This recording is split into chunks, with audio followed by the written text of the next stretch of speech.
ఇక త్వరలో ఈ సంక్రాంతికి నేను పాపకి జన్మనివ్వబోతున్నా అంటూ శివజ్యోతి ఒక వీడియోలో చెప్తూ ఎమోషనల్ అయిపోయారు.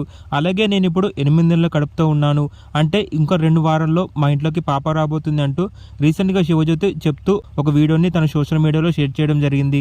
అలాగే 10 సంవత్సరాలుగా నేను నా భర్త పిల్లలు లేరని చాలా బాధపడుతూ వచ్చాం. అలాగే చాలా మంది జనాలు మీకు పెళ్ళై 10 సంవత్సరాలైనా మీకు ఇంకా పిల్లలు పుట్టట్లేదు కదా అని గడిచిన 10 సంవత్సరాలుగా ఆ మాటలు వింటూ బాధపడుతూ వచ్చాం. నేనే కాదు, నాలాగా చాలా మంది ఈ సొసైటీలో ఈ మాటల వల్ల చాలా బాధపడుతున్నారు. నేను ఇప్పుడు ఆ వెంకటేశ్వర స్వామి ఆశీస్సులతో నేను త్వరలో పాపకి జన్మనివ్వబోతున్నా. ఒకవేళ పాప పుట్టినట్లయితే నేను ఆ స్వామి పేరుతో నామకరణం చేస్తానంటూ శివజ్యోతి చెప్పుకొచ్చారు. ప్రస్తుతం శివజ్యోతి 8 నెలల కడుపుతో ఉన్నారు.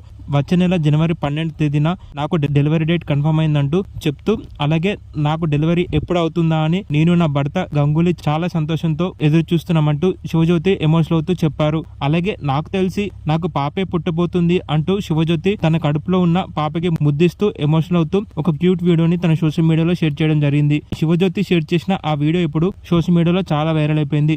మీరు ఆ వీడియోని ఇప్పుడు చూసేయండి.